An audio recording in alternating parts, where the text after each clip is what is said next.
من ذا الذی یشفع عنده الا باذنہ. اب وہ آ گیا شفاعت کا مسئلہ. پہلے تو یہاں پر نوٹ کیجئے کہ انداز کیا ہے. من ذا الذی یشفع عنده الا باذنہ. کون ہے وہ جو شفاعت کی جرات کر سکے اس کی جناب میں مگر اس کی اجازت سے. پہلا انداز جو ہے وہ بڑا پھر چیلنجنگ ہے کون وہ جو یہ سمجھتا ہو کہ اسے یہ اختیار حاصل ہے، جو سمجھتا ہو کہ اسے وہ زور حاصل ہے، وہ قوت حاصل ہے کہ اس کی بنا پر اس کی سفارش مانی جائے. کوئی نہیں ہے اس کائنات میں. کتنا بادشاہ من ذا الذی یشفع عنده. کون ہے وہ جو شفاعت کر سکے اس کی جناب میں الا باذنہ. استثناء آ گیا. ہاں اس کی اجازت. اب اس کو لوٹ کر لیجئے چونکہ ہمارے ہاں یہ مسئلہ ہے، بڑا اختلافی مسئلہ ہے. اس کی حقیقت کیا ہے؟ دیکھیے، پہلی بات تو میں نے آپ سے عرض کی کہ 3 دفعہ کی ایبسولوٹ نیگیشن کے بعد، کیٹیگوریکل نیگیشن کے بعد یہاں اس بات آیا. 3 دفعہ وہ میں گنوا چکا ہوں. سورہ بقرہ کا 6واں رکوع، سورہ بقرہ کا 15واں رکوع، پھر اس سے ایک آیت پہلے لا خلۃ ولا شفاعۃ پھر آیا. اور پھر یہاں بھی انداز جو ہے بڑا پرجلال من ذا الذی یشفع عنده الا. استثناء جو ہے اس کو بمقابلہ اس نفی کے اگر تولیں گے تو یہ بہت کمزور ہے اس کیٹیگوریکل ڈینائل کے مقابلے. نمبر 2 باذن نہیں. اصل میں شفاعت کہتے کسے؟ شفع کہتے دوہری 6 وتر والشفع والوتر. یہ وتر جو ہے 3 نمازیں ہم پڑھتے 3 رکعت پڑھتے وتر ہے اور 2 پڑھتے ہیں. یہ شفع یہ ہے کہ کسی کی درخواست کے ساتھ آپ بھی اپنی درخواست شامل کر کے اسے دوہرا بنا دیں. کوئی شخص معافی مانگ رہا ہے اللہ سے، اے اللہ مجھے معاف فرما دے، اللہم اغفر لی. آپ بھی کہیں اے اللہ معاف فرما دے، اللہم اغفر لہ. یہ شفاعت ہے. زندگی میں شفاعت ہوتی ہے، ہم کرتے ہیں. مردوں کے لیے کرتے ہیں، زندوں کے لیے کرتے ہیں. تو شفاعت اس معنی میں کہ دعا کی جائے اے اللہ اس کو معاف فرما دے، اللہ اس پر رحم فرما. کوئی شخص اپنے لیے رحم مانگ رہا ہے، ہم بھی دعا کریں. البتہ دعا میں فرق ہوگا. کہیں کسی کے لیے نبی دعا کرے، جیسا کہ قرآن مجید میں آتا ہے کہ یہ منافق لوگ اگر جب ان سے خطا ہو گئی تھی، اگر یہ حاضر ہوتے حضور کی خدمت میں اور وہ خود بھی اللہ سے استغفار کرتے واستغفر لهم الرسول، اور رسول بھی استغفار کرتے تو لوجد اللہ توابا رحیما، تو وہ پاتے کہ اللہ تو توبہ کو قبول فرمانے والا اور رحم فرمانے والا.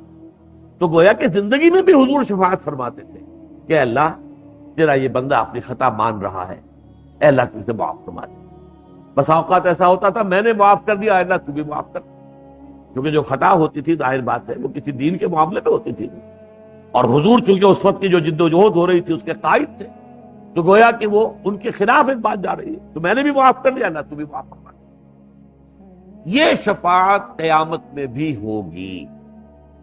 البتہ 2 اذن اس کے ساتھ شامل ہیں. جو شفاعت کرے اسے اجازت ملے کہ ہاں تم شفاعت کر سکتے ہو. جس کے لیے سفارش کی جا رہی ہو اس کے لیے بھی ایکسپریس پرمیشن ملے، اس کے لیے کر سکتے. یہ 2 طرفہ اذن مختلف مقامات پر قرآن مجید کے اگر آپ اس کا جائزہ لیں گے تو ایک اذن نہیں ہے.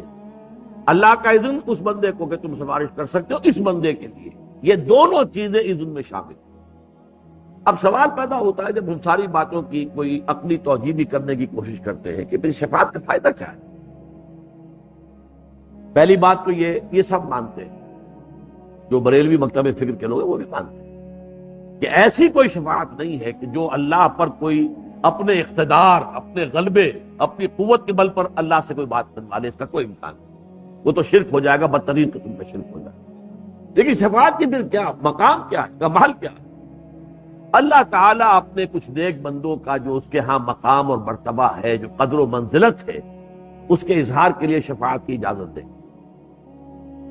لیکن اب اگر ہم یہ سمجھے کہ جیسے یہ مجمع لگا ہوا ہے اور میں کہوں صاحب اچھا صاحب آپ کر سکتے ہیں شفاعت ان کے حق میں، تو پھر تو کوئی قدر و منزلت ان کی تو سامنے نہ آئی، وہ تو میرا اختیار آیا نا لوگوں کے سامنے.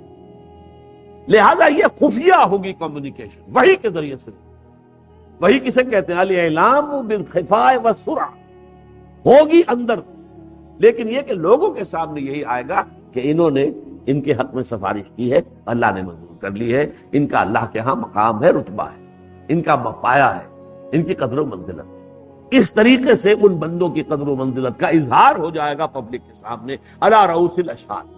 بس اس میں یہ باریک فرق جو ذہن میں آ جائے تو ساری گتھی کھل جاتی ہے، حل ہو جاتی ہے، کہ اس میں یہی ہے کہ یہ اجازت جو ہے یہ اعلانیہ نہیں ہوگی، یہ اجازت مخفی ہوگی، الاعلام بالسرعت والخفاء، اور اس کے ذریعے سے اللہ تعالیٰ جو ہے، لیکن آپ کے لیے یہ عقیدہ رکھنا لازم ہے کہ کوئی شفاعت نہیں کر سکے گا وہاں بغیر اللہ کی مرضی کے، اور کسی کے حق میں شفاعت نہیں کی جا سکے گی جس کے لیے اللہ کی مرضی نہ ہو۔ اگر ان دونوں لیمیٹیشنز کے بغیر آپ نے شفاعت کا کوئی تصور ذہن میں رکھا تو یہ گمراہی کی بنیاد بن جائے، پھر آپ کا تکیہ اس شفاعت پر ہو جائے۔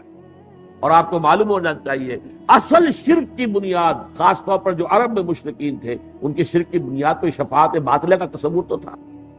وہ یہ تو نہیں کہتے تھے کہ لات اور عزا اور منات نے جو ہے کائنات اور زمین کو پیدا کیا ہے، معاذ اللہ۔ قرآن میں بار بار آتا ہے وَلَئِن سَأَلْتَهُم مَّن خَلَقَ السَّمَاوَاتِ وَالْأَرْضَ لَيَقُولُنَّ اللَّهُ۔ اے نبی اگر آپ ان مشرکوں سے پوچھیں گے آسمان اور زمین کس نے پیدا کیے، یہ کہیں گے اللہ نے پیدا کی۔ اور کس نے کی؟ لات نے، عزا نے، منات نے، کس نے بھی پیدا نہیں کی۔ ان کا مقام کیا تھا؟ وہ کہتے تھے یہ اللہ کی بیٹیاں ہیں، اللہ کی لاڈلی ہیں، اور یہ شفاعت کریں گی ہماری، اور اللہ ان کی شفاعت کو رد نہیں کر سکے گا۔ پیاری بیٹی آپ کے پاس آئے، اور مجھے اس پر بھولتا نہیں یہ واقعہ، حضرت فاطمہ رضی اللہ تعالی عنہ، لخت جگر، نور چشم، محمد الرسول اللہ کا صلی اللہ علیہ وسلم، اتنی محبت آپ کو تھی ہم اندازہ نہیں کر سکتے، کتنا احترام کرتے تھے کہ حضرت فاطمہ آتی تھی تو آپ کھڑے ہو جاتے تھے، اور پھر جو اپنی چادر ہوتی تھی وہاں انہیں بٹھاتے تھے حضرت فاطمہ، بہت ہی محبت۔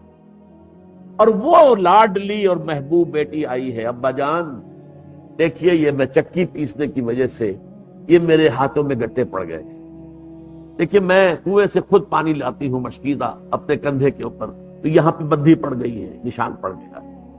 ابا جان اب تو عام لوگوں کے ہاں بھی بڑی سہولتیں ہو گئی ہیں، بڑی فراوانی ہے، اب تنگ دستی کا دور ختم ہو گیا، غزوہ خیبر کے بعد ایک دم بڑی خوشحالی آ گئی، تو ابا جان مجھے بھی کوئی غلام، کوئی کنیز عطا کر دیجئے تاکہ مجھے میرے کام میں کوئی ہاتھ بٹائے، اور کوئی دولت نہیں مانگی تھی، ایک معاون، ہیلپر۔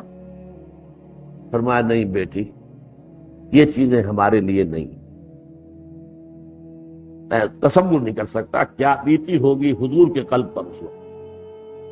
فاطمہ درخواست کر رہی ہے، اور کس انداز میں درخواست کر رہی ہے، اپنے ہاتھوں کے گٹے دکھا کر اور اپنے کندھے کی بدیاں دکھا کر کر رہی ہے، لیکن وہ اختیاری فقط، یہ چیزیں ہمارے لیے نہیں، میں تمہیں اس سے بھی زیادہ قیمتی شے دیتا ہوں۔ تسبیح فاطمہ عنایت کی ہے کہ ہر نماز کے بعد 33 مرتبہ سبحان اللہ، 33 مرتبہ الحمدللہ، 33 یا 34 مرتبہ اللہ اکبر کہہ لیا کرو، یہ کہیں زیادہ ہے غلام سے اور کسی کہیں سے۔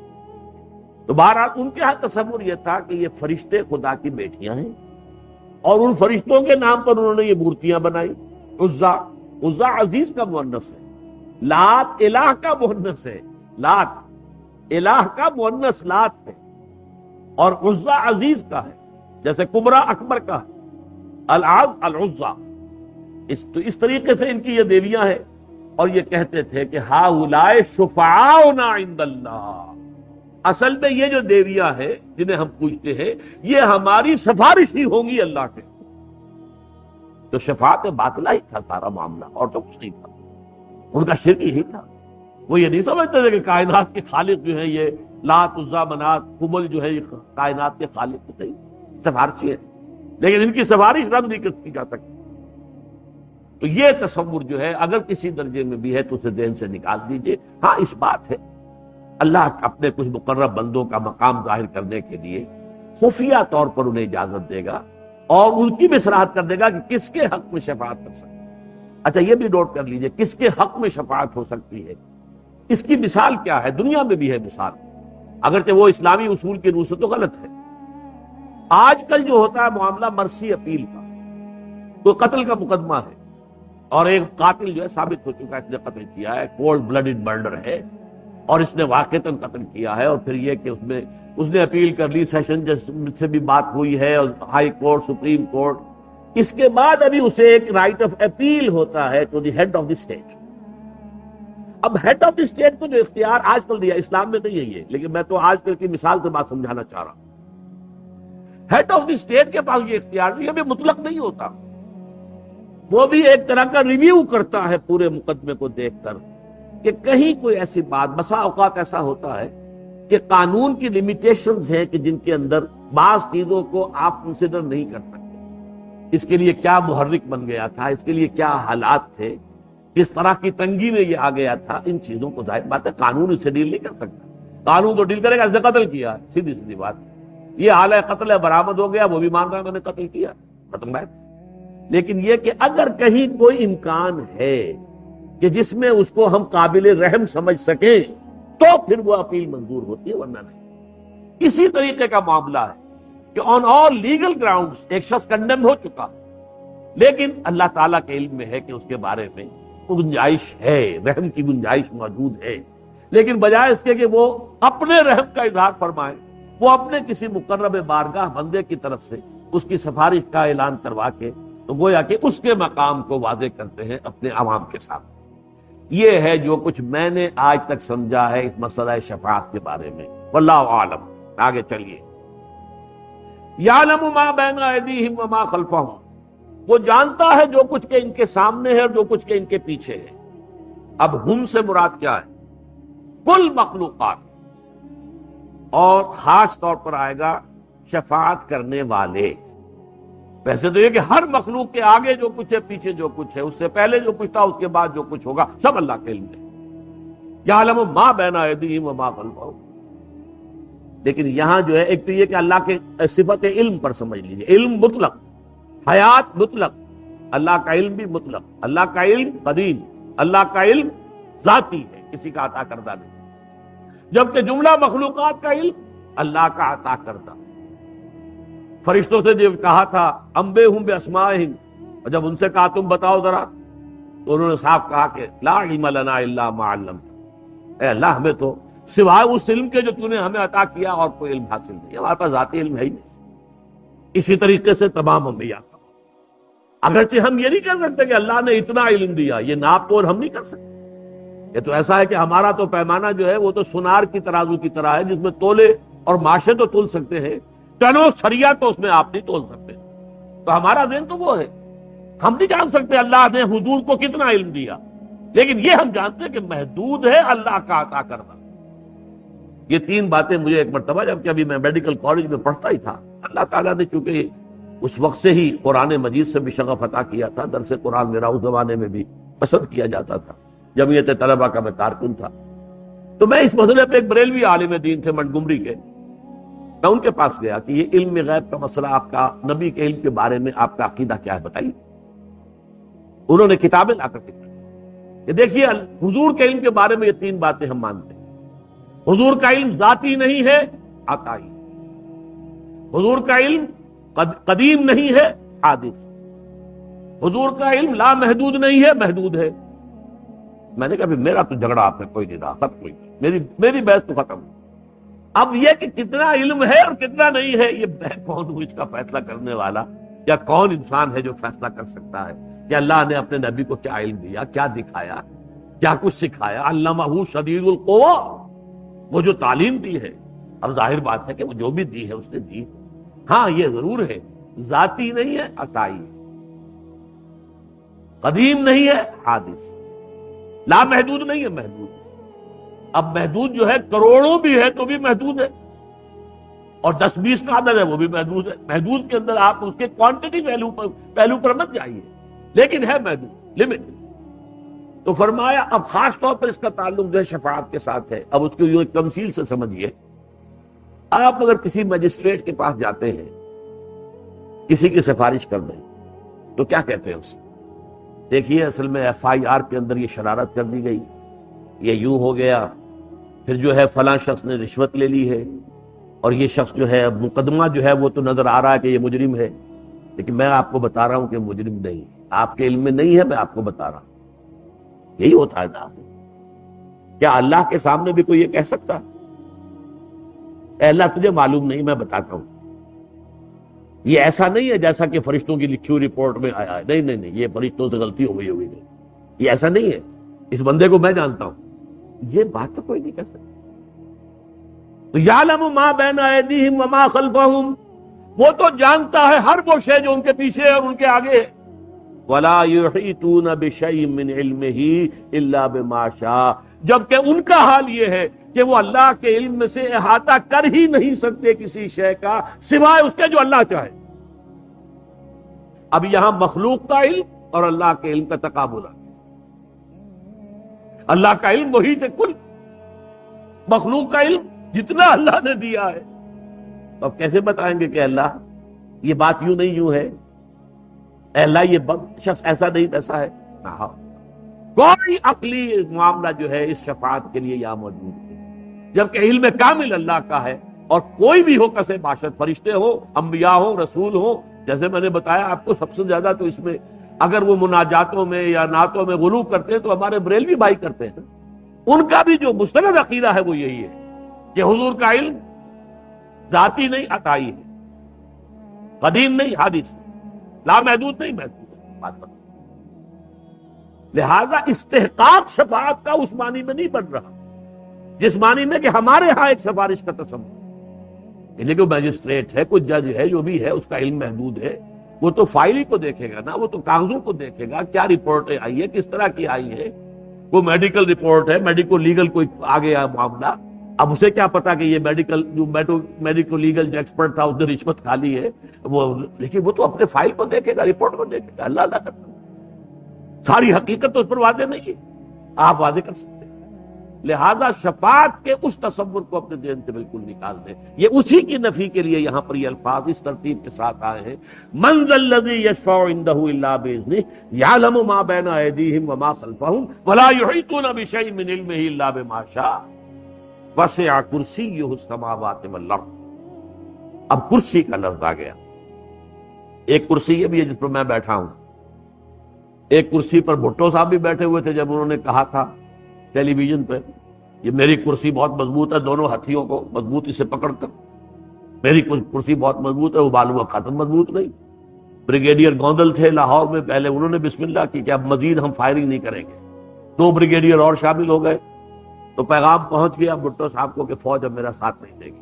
تبھی انہوں نے پی این اے والوں کو بلایا، اچھا بھائی آؤ نیگوشیٹ کرو، ورنہ وہ تو فرعون کی طرح تھے، میری کرسی بہت مضبوط ہے. تو کرسی سے در حقیقت عبارت ہے اقتدار، اختیار. عرش بھی کہتے ہیں تخت کو. لیکن یہ تمام الفاظ جب اللہ تعالیٰ کے لیے آتے ہیں تو ہمارے ہاں اب اس میں جو ہے بہت افراط و تفریط بھی ہے اور ایک اعتدال کا راستہ بھی. اللہ کے لیے چہرہ، وجہ اللہ، اللہ کا ہاتھ، ید اللہ، ساق، پنڈلی، یکشف عن ساق ویدعون الی السجود، سورہ نون میں. اب یہ اللہ کے اعضاء شمار ہوئے. اللہ کے لیے کرسی، اللہ کے لیے عرش، اللہ کے لیے یہ ساری چیزیں، لوح اور قلم، یہ سب کیا ہے؟ ایک رائے تو یہ ہے کہ یہ صرف استعارات ہیں، ان کا کوئی حقیقی وجود علیحدہ سے مشخص نہیں ہے، بلکہ اللہ کے اقتدار، اللہ کے اختیار، اللہ کی حکومت کو کرسی کہہ دیا گیا، عرش کہہ دیا گیا کیونکہ بادشاہ عرش پر بیٹھا کرتے تھے. تخت طاؤس، اب اللہ کا بھی شاید کوئی تخت طاؤس ہے، یہ کیا ہے؟ ایک رائے تو یہ ہے کہ اس کو تمام تصورات سے مجرد کر دو اور کہو یہ صرف استعارہ. ایک رائے یہ کہ نہیں ہے، ایسے ہی ہے جیسے کہ یہ. اس میں یہ کہ اس حد تک بھی جاتے ہیں لوگ، یہ امام ابن تیمیہ کے بارے میں آتا ہے رحمۃ اللہ علیہ کہ یہ جو اللہ کا نزول ہے کہ اللہ تعالی رات کے پچھلے پہر نزول فرماتے ہیں سمائے دنیا تک، آسمان، پہلے آسمان تک آ جاتے، اور پھر ندا ہوتی ہے حل من مستغفر فاغفر له، ہے کوئی استغفار کرنے والا کہ میں اسے معاف کر دوں؟ حل من سائل فاعطيه، ہے کوئی مانگنے والا جسے میں دوں؟ اب یہ نزول کا مطلب کیا ہے؟ ایک رائے یہ کہ سارے نزول وزول کوئی نہیں ہوتا، اللہ تعالیٰ اس سے پاک ہے، مبرہ ہے. یہ صرف ہمیں بتانے کے لیے کہ زیادہ قریب آ جاتا ہے یہ الفاظ استعمال کیے گئے. امام ابن تیمیہ نے ایک مرتبہ اس پر زور دینے کے لیے کہ نہیں، جب یہ لفظ آیا ہے قرآن مجید میں تو نزول ہے. تو کہتے ہیں یہ، ویسے اگرچہ میں باور نہیں کرتا کہ انہوں نے ایسا کیا ہو، لیکن ہو جاتا ہے بعض اوقات آدمی جذبات میں آ کے کہ وہ اپنی ممبر کی سیڑھی سے نیچے اترے، اس طرح اترتا ہے اللہ جیسے میں اتر رہا ہوں. لیکن یہ بات صحیح نہیں، یہ انداز صحیح نہیں. درمیان کا راستہ یہ ہے کہ کوئی نہ کوئی حقیقت تو ان چیزوں کی ہے، لیکن ہم نہیں جان سکتے وہ کیسی ہے، اور ہم اپنی مادی چیزوں پر قیاس نہیں کر سکتے، لیکن کوئی حقیقت نہیں۔ اللہ کا چہرہ اگر کہا ہے تو اللہ کی کوئی خاص تجلی ہے علیحدہ کہ جسے اس کے چہرے سے تعبیر کیا۔ اللہ کا ہاتھ تو اللہ تعالیٰ کی کوئی خاص تجلی ہے جس کو اس کا ہاتھ کو تعبیر کیا، لیکن ہے، ہم یہ نہیں جان سکتے وہ کیسے ہے، کس طرح کا ہے، ہر شکل سے، ہر مادی صورت سے وہ پاک ہے۔ تو یہاں پر بھی ہم اسی معنی میں لیں گے، اس کا تخت حکومت، اس کا پایہ اختیار، وسع کرسیہ السماوات والارض، تمام آسمانوں اور زمین کو محیط، ولا یؤودہ حفظہما، اور اس پر ہرگز گراں نہیں گزرتا ان دونوں کی حفاظت کا معاملہ۔ پڑھ چکے نا، قیوم وہی ہے، تھامے ہوئے وہی ہے، لیکن اس کے اوپر یہ گراں نہیں ہے۔ یہ اس کائنات کے بارے میں تم تصور کرو، اتنی وسیع اور اس کائنات کا چلانا کتنا مشکل کام ہے، کتنی بھاری ذمہ داری ہے۔ اللہ تعالیٰ کے اوپر ہرگز وہ گراں نہیں۔ اس کی ہی مثال ہے، جب تورات، اصل تورات گم ہو گئی تھی اور بعد میں صرف وہ یادداشت سے مرتب کی گئی، تو پھر وہاں جو ہے ایک لفظ کا اضافہ ہو گیا۔ یہ بات تورات میں بھی ہے اور قرآن میں بھی کئی مرتبہ ہے کہ اللہ نے آسمانوں اور زمین کو 6 دنوں میں پیدا کیا، تورات میں بھی تھی۔ لیکن جب کہیں نے دوبارہ مرتب کرنے بیٹھا کوئی شخص، تو اس کے خیال میں، تصور میں یہ بات آ گئی کہ 6 دن میں اللہ نے ساری کائنات بنائی، تھک گیا ہوگا، تو 7ویں دن اس نے آرام۔ یہ ہے آرام کا تصور کہ جو تورات سے شروع ہوا اور پھر انجیل میں بھی، اور اس کے اندر یہ ہے کہ یہ اتوار کا دن آرام کا یا ہفتے کا دن آرام کا۔ تو یہ آرام کا تصور جو ویک اینڈ کا کانسیپٹ ہے، اسلام میں نہیں ہے۔ اب اس کی نفی کی سورہ قاف میں، وَلَقَدْ خَلَقْنَا السَّمَاوَاتِ وَالْأَرْضَ وَمَا بَيْنَهُمَا فِي سِتَّةِ أَيَّامٍ وَمَا مَسَّنَا مِن لُغُوبٍ، واقعی ہم نے آسمان اور زمین اور جو کچھ ان کے مابین ہے اسے 6 دنوں ہی میں پیدا کیا تھا، لیکن ہمیں کوئی تکان تاری نہیں ہوئی تھی کہ جس کی وجہ سے ہمیں کسی آرام کی احتیاج۔ وہی بات یہاں کہی جا رہی ہے، وَلَا يَؤُودُهُ حِفْظُهُمَا وَهُوَ الْعَلِيُّ الْعَظِيمُ۔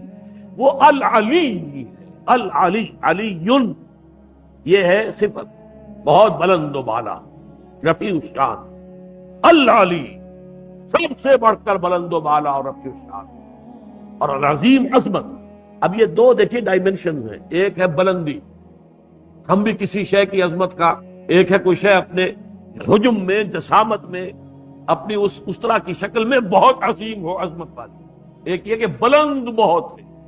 اللہ کی ذات کے لیے دونوں الفاظ آئے، لیکن اس پر قیاس نہ کیجئے کہ کوئی مادی کیفیات، بہت بلند و بالا ہر شے سے، اور ہر بلند و بالا ہستی سے بلند تک، اور بہت عظمت والا، وَهُوَ الْعَلِيُّ الْعَظِيمُ۔ یہاں آپ نے دیکھا کہ یہ آیت مبارکہ توحید فی الصفات کے ضمن میں حکمت کا، دانائی کا اور اللہ تعالی کی معرفت کا بہت بڑا۔ اب اس کے بعد جو آیت آ رہی ہے وہ پھر عمل سے متعلق ہے، اور وہ انفاق در حقیقت جو پہلی آیت میں آئی تھی، یا ایھا الذین آمنوا انفقوا مما رزقناکم من قبل ان یاتی یوم لا بیع فیہ ولا خلۃ ولا والکافرون هم الظالمون۔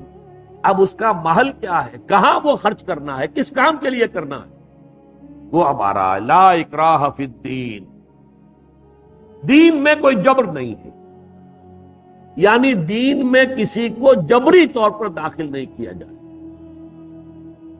اسلام قبول کرے گا اس کی آزاد مرضی ہے۔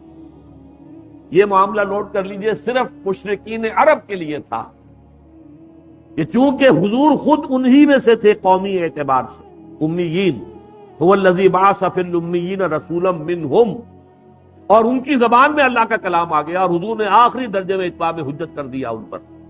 23 سال تک عربی میں آپ نے دعوت دی ہے نا، ہندوستان تو آپ نہیں آئے، چین آپ نہیں گئے، لہذا وہ اتمام حجت اس درجے کا ہو گیا تھا کہ مشرکین عرب کے لیے کوئی آپشن نہیں تھا، اگر ایمان نہیں لائے گئے قتل کر دیے۔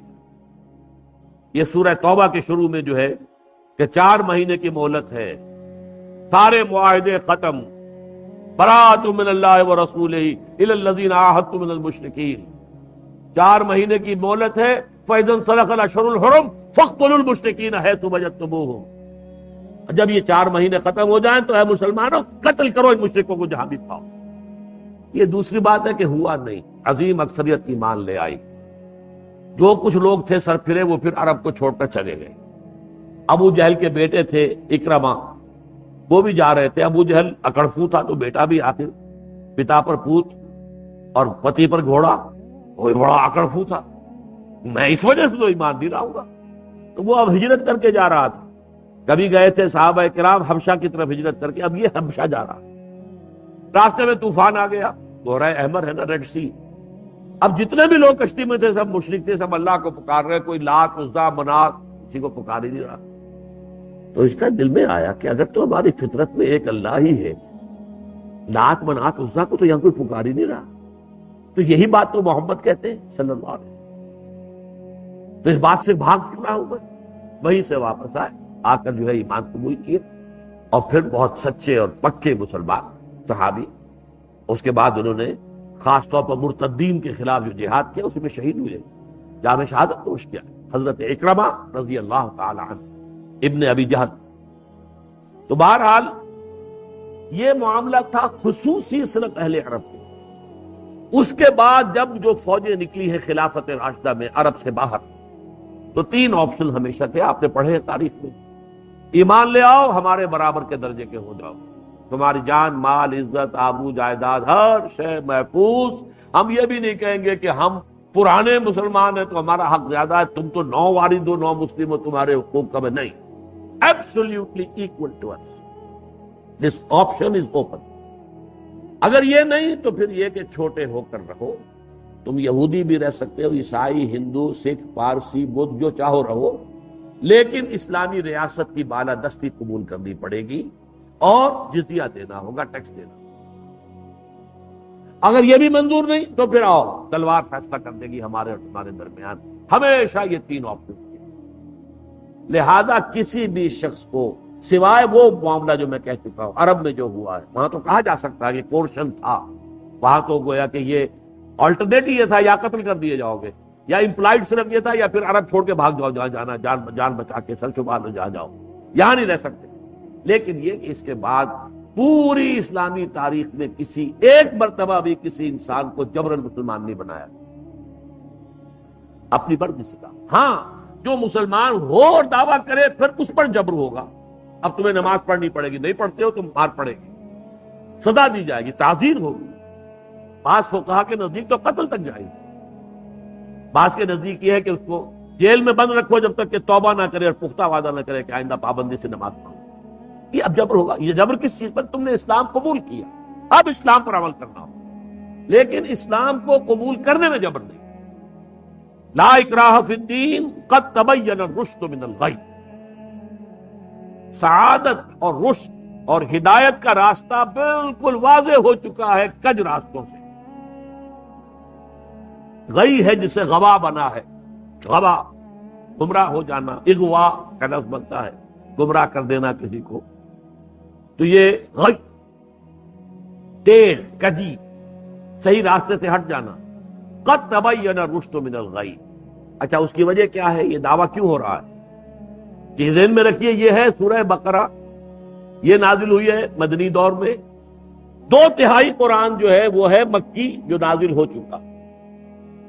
گویا کہ قرآن مجید کی ان صورتوں نے بالکل دودھ کا دودھ پانی کا پانی جدا کر دیا۔ حق اور باطل میں اب کوئی اشتباہ نہیں رہا، کسی نیک نیت انسان کے لیے تو کوئی اشتباہ نہیں ہے، حق علیحدہ باطل علیحدہ، لیحق الحق ویبطل الباطل، تاکہ حق کا حق ہونا ثابت ہو جائے، باطل کا باطل ہونا ثابت ہو جائے، اور یہ ہو چکا ہے۔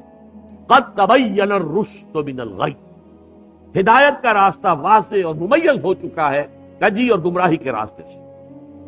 فمن یکفر بالطاغوت ویؤمن باللہ فقد استمسک بالعروۃ الوثقی لا انفصام لہا واللہ سمیع علیم۔ تو جو شخص بھی طاغوت کا کفر کرے گا، انکار کرے گا، طاغوت کے خلاف بغاوت کرے گا اور ایمان لائے گا اللہ پر، یہ اہم ترین مقام ہے اس اعتبار سے کہ جیسے میں نے اس سے پہلے بھی دیکھا، لا الہ الا ہو، لا الہ پہلے ہے، الا ہو بعد میں آتا، نفی اس بات۔ اسی لیے بعض جو ہمارے سلسلے تصوف کے ہیں اس میں جو ذکر ہوتا ہے لا الہ الا اللہ، تو نفی اس بات کا ذکر کرتے ہیں لا الہ الا اللہ، الا پر وہ ضرب لگاتے ہیں قلب کے اوپر، جس سے ایک خاص قسم کی کیفیت پیدا ہوتی ہے، ایک نفسیاتی کیفیت حاصل ہوتی ہے۔ تو پہلے نفی ہے پھر اس بات، وہی ہے پہلے طاغوت کا انکار کرو پھر اللہ پر ایمان کرو، تب ایمان معتبر ہے۔ طاغوت کسے کہتے ہیں؟ طغا سے بنا ہے، طغا طغیانی، دریا اپنے حدود کے اندر بہ رہا ہے، لیکن اب یہ کہ اس کی پانی ادھر چھلک گیا ہے، اپنے حدود سے کناروں سے نکل گیا، اسے کیا کہتے ہیں؟ طغیانی، طغیانی آئی ہوئی ہے، طغیانی۔ تو انسان کا اور جنوں کا مقام کیا ہے؟ وَمَا خَلَقْتُ الْجِنَّ وَالْإِنسَ إِلَّا لِيَعْبُدُونَ، میں نے نہیں پیدا کیا جنوں اور انسانوں کو مگر اس لیے کہ میری بندگی کریں۔ جو حد بندگی سے تجاوز کرے گا وہ طاغوت ہے، چاہے وہ ایک فرد ہو، کوئی ادارہ ہو، کوئی ریاست ہو۔ میں نے یہ تین چیزیں گن دی ہیں۔ انفرادی حیثیت سے میں اپنے حد بندگی سے تجاوز کرتا ہوں، اگر زندگی آمد برائے بندگی، زندگی بے بندگی شرمندگی، اگر میں حد بندگی سے تجاوز کر گیا تو میں طاغوت ہوں۔ کوئی ادارہ آپ نے بنایا ایسا جس میں لمیٹیشن نہیں ہے اللہ کے احکام کی، بلکہ اس کے اندر آپ نے اپنی اتھارٹی جو ہے وہ بڑی مطلق رکھی ہوئی ہے، طاغوت ہے۔ ریاست آپ نے قائم کی، حاکمیت عوام کے لیے یا حاکمیت کسی ایک خاندان کے لیے، وہی طاغوت ہے۔ اس کی نفی، اس کا انکار، اس کے خلاف بغاوت کر کے ایمان لاؤ گے تو ایمان معتبر ہے۔ اور اگر طاغوت سے دوستی بھی چل رہی ہے، طاغوت کی چاکری بھی ہو رہی ہے، انگریز کی ملازمت بھی کر رہے ہیں، انگریز کی فوج میں شامل ہو کر خانہ کعبہ پر جا کر گولیاں بھی چلا رہے ہیں، انگریز کی فوج میں شریک ہو کر اور جنرل ایلن بی کو یروشلم کا قبضہ لے کر دے رہے ہیں، لیکن ساتھ ہی تہجد بھی پڑھ رہے ہیں۔ ایسے تھے فوجی مسلمان بلوچ ریجمنٹ کے اور پنجاب کے، بڑے لمبے لمبے بال، زلفیں رکھی ہوئی ہیں، نمازی ہیں، اور یہ کہ تہجد ہے کہاں؟ انگریز کی فوج میں۔ یہ تو طاغوت کی چاکری کر رہے ہو بھائی، طاغوت کے ساتھ تعاون۔ حال یہ ہے کہ حضور فرماتے ہیں من مشى مع فاسق ليقويه فقد اعان على هدم الاسلام، جو شخص کسی فاسق و فاجر انسان کے ساتھ چلے اسے تقویت پہنچانے کے لیے، اس نے اسلام کی عمارت کو جڑوں سے کھودنے میں مدد کی، منہدم کرنے میں مدد کی۔ من مشا صرف چلنا، آپ کسی کے ساتھ چلتے ہیں تاکہ تقویت اسے ہو جائے، لوگوں کو معلوم یہ بھی ان کے ساتھ ہے۔ من مشا مع فاسقن، فاسق کافر بھی نہیں، فاسق، لیقویہ، تاکہ اسے تقویت پہنچائیں۔ فقد اعان علی ہدم الاسلام، اسلام کی عمارت کو جڑوں سے کھود کر گرانے میں مدد کی۔ ایک اور حدیث میں آیا اذا مدح الفاسق، جب کسی فاسق کی مدح کی جاتی ہے، غضب اللہ تعالی واہتز لہ العرش، اللہ تعالیٰ انتہائی غضبناک ہوتے ہیں اس درجے کہ عرش کانپنے لگتا، تھرا اٹھتا ہے عرش، اتنا غضب آتا ہے کہ ایک شخص میرا باغی ہے، میرا فاسق ہے، فاجر ہے، اور اس کی مدح کی جاتی۔ اب اس کی روشنی میں آپ اپنے طرز عمل کا جائزہ لیجیے۔ لگے ہوئے ہم اسی نظام کی چاکری میں، اسی نظام کو تقویت پہنچانے۔ کہاں ہے اللہ کے ساتھ؟ ان سے ہم نے کہاں بغاوت کی؟ بغاوت کے کم سے کم سمجھیے 3 درجے ہیں۔ سب سے کم کیا ہے؟ نظام سے شدید نفرت ہو، ترک تعاون ہو، ترک موالات، یہ نیگیٹو حصہ ہے صرف۔ جیسے گاندھی نے کبھی کہا تھا ترک موالات، نہ انگریزی کپڑا پہنیں گے اور بلکہ ہم تو نہ کوئی اور امپورٹڈ شے استعمال کریں گے، اور بلکہ ہم تو جو ہے اپنی خدر خود بنیں گے اور پہنیں گے۔ ترک موالات، ترک تعاون، عدم تعاون، یہ پہلا درجہ ہے۔ طاغوت کے ساتھ موالات نہ ہو، دوستی نہ ہو، چاکری نہ ہو، محبت نہ ہو، بلکہ ترک تعاون، ترک موالات اور دل میں شدید نفرت۔ اگلا مرحلہ کیا ہے؟ طاغوت کے خلاف زبان سے جہاد۔ یہ کام غلط ہے، ہم اسے پسند نہیں کرتے، ہم اس میں تعاون نہیں کریں گے، زبان سے بھی ایک اعلان کر۔ اور آخری مرحلہ ہے سب سے اونچا، طاقت کے ساتھ اس طاغوت کو ملیا میٹ کر کے حق کا نظام قائم کرنے کی جدوجہد کر. یہ ہے اصل مطلوب. الان جیسے کہ مجھے واقعہ یاد آ گیا حضور کا کہ حضور اور حضرت عمر ساتھ ساتھ چل رہے ہیں, کوئی چہل قدمی ہے یا کچھ اور معاملہ ہے. حضور پوچھتے ہیں عمر تمہیں مجھ سے کتنی محبت ہے؟ عرض کیا کہ حضور آپ مجھے دنیا کے ہر انسان سے زیادہ محبوب ہیں. اب آپ آنکھوں میں آنکھیں ڈال کر پوچھتے ہیں اور اپنی جان سے؟ اب ایک تو اندازہ کیجئے کہ یہ سوال کسی ایسے شخص سے نہیں کیا جا سکتا جس سے ذرا بھی بال برابر بھی بودھ ہو دل میں. تو خالص وہ بہت ہی مقرب ہوگا, اسی سے یہ بات کہی جائے گی. اپنی جان سے؟ تو حضرت عمر نے تھوڑا سا توقف کیا, پھر اس کے ہاں اب میں کہتا ہوں کہ آپ مجھے میری جان سے بھی زیادہ. فرمایا الان, اب پہنچے ہو تو اس مقام پر کہ جہاں ہونا چاہیے.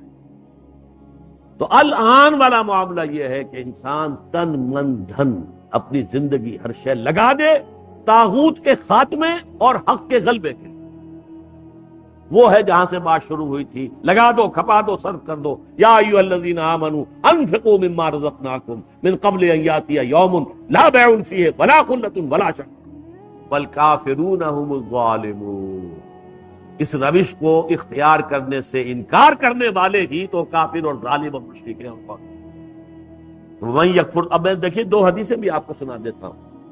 میں نے تو ترتیب الٹی بتائی تھی, ہم کمزور لوگ ہیں تو کمزور ترین درجہ پہلے بیان کر دیا کہ طاغوت سے دلی نفرت, تعاون نہ ہو. اس سے اوپر یہ کہ زبان سے جہاد اس کے خلاف کیا جائے, اس سے اوپر ہے طاقت کے ساتھ جہاد کیا جائے.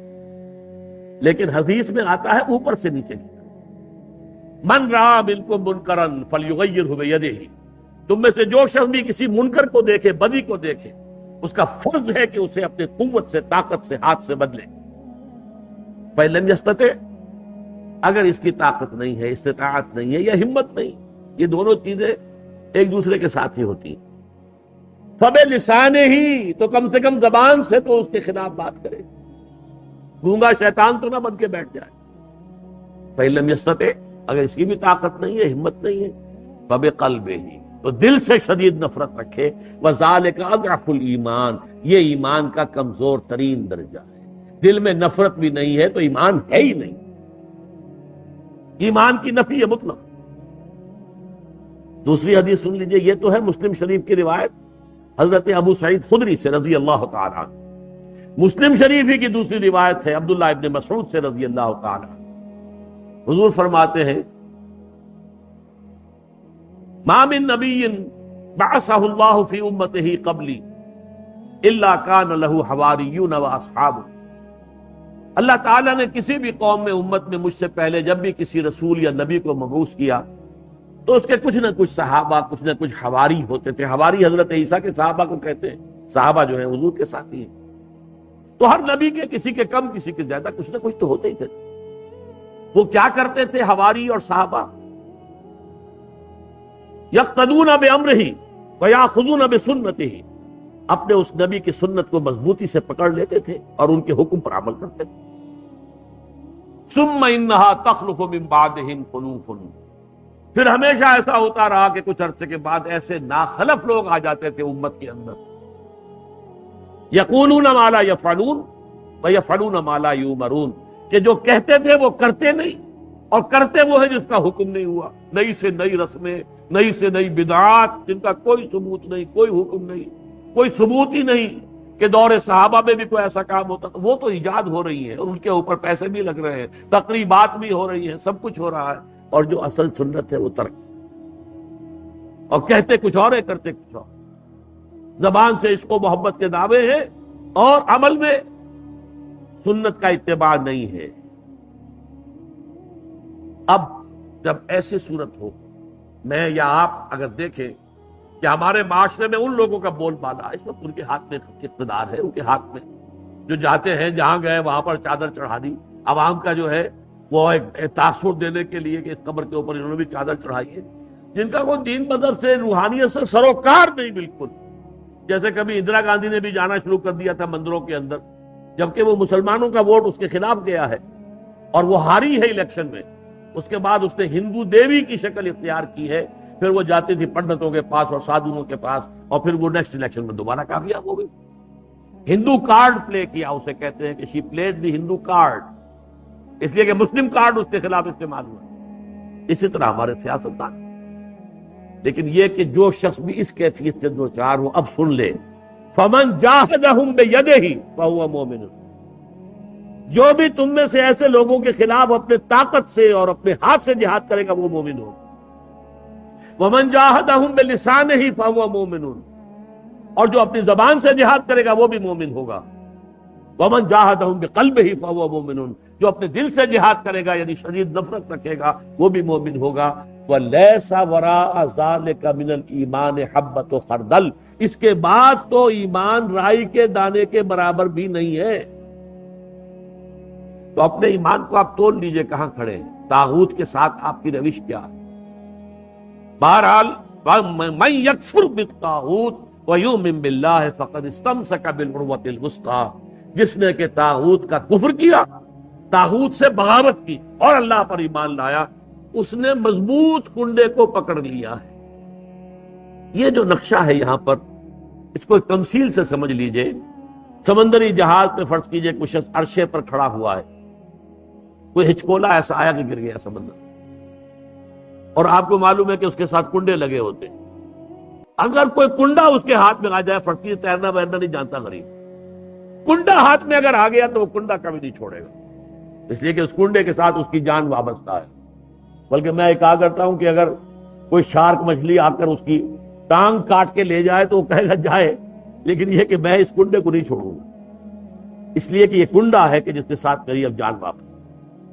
اسی طریقے سے گویا کہ انسان اپنی حفاظت اور تحفظ کے لیے وَمَن يَكْفُرْ بِالطَّاغُوتِ وَيُؤْمِن بِاللَّهِ فَقَدِ اسْتَمْسَكَ بِالْعُرْوَةِ الْوُثْقَىٰ، اس کا ہاتھ اس مضبوط کنڈے پر آ گیا کہ جس کے بعد اب اس کی گمراہی نہیں ہے۔ لَا انفصام لَهَا، جیسے کنڈا مضبوط ہے، وہ اپنی جگہ سے نکلنے والا نہیں ہے، وہ ہٹنے والا نہیں ہے، جگہ چھوڑنے والا نہیں ہے، ٹوٹنے والا نہیں ہے۔ لَا انفصام لَهَا، ایسا کنڈا اس پر اس کا ہاتھ آ گیا ہے۔ واللہ سمیع علیم، اللہ تعالیٰ سب کچھ سننے والا، سب کچھ جاننے والا ہے۔ یہ سمیع علیم تنوین کے ساتھ یہ صفات، السمیع ہوتا تو اللہ کا نام ہو جاتا، العلیم ہوتا تو اللہ کا نام ہو جاتا۔ اللہ ولی الذین آمنوا یخرجہم من الظلمات الی النور۔ دیکھیے ترک موالات کی میں نے بات کی تھی، اب یہاں ولایت آ گئی۔ اللہ ولی ہے، پشت پناہ ہے، مددگار ہے، محافظ، حمایتی ہے اہل ایمان۔ یعنی یہ جو کشاکش ہوگی اب حق و باطل کے مابین، طاغوت کے خلاف تمہیں جہاد کرنا ہے، کفر کرنا ہے، احقاق حق ابطال باطل کی جد و جہد کرنی ہے، تو تمہیں کسی کا سہارا درکار ہے، اللہ کا سہارا، اللہ کی مدد۔ جیسے حضور سے بھی کہا گیا فاصبر وما صبرک الا باللہ، اے نبی صبر کیجئے، اور آپ کا صبر تو اللہ ہی کے سہارے پر قائم ہے، قوت تو آپ کو اللہ سے ملتی ہے۔ مسلمانوں سے کہا گیا وَاسْتَعِينُوا بِالصَّبْرِ وَالصَّلَاةِ، مدد حاصل کرو صبر سے بھی اور نماز سے۔ تو اسی طرح فرمایا اللہ کی مدد شامل حال رہے گی۔ اللہ ولی الذین آمنوا، اللہ ولی ہے اہل ایمان کا۔ اور یہ رشتہ جو ہے موالات باہمی، یا جسے ولایت باہمی کہتے ہیں، یہاں بھی ذرا سمجھ لیجئے، دو لفظ ہیں ہمارے ہاں، لوگ اس کو ایک دوسرے میں کنفیوز کر دیتے ہیں۔ ایک ولایت ہے، ولایت واو کے زبر کے ساتھ، یہ والی سے بنا ہے، والی، والی دمشق یعنی حاکم دمشق، تو ولایت کہتے ہیں حکومت، اور ولی سے بنا ولایت، ولایت باہمی، جیسے اللہ یہاں دوست ہے اہل ایمان کا، اہل ایمان دوست ہے اللہ کا۔ الا ان اولیاء اللہ لا خوف علیہم ولا هم يحزنون۔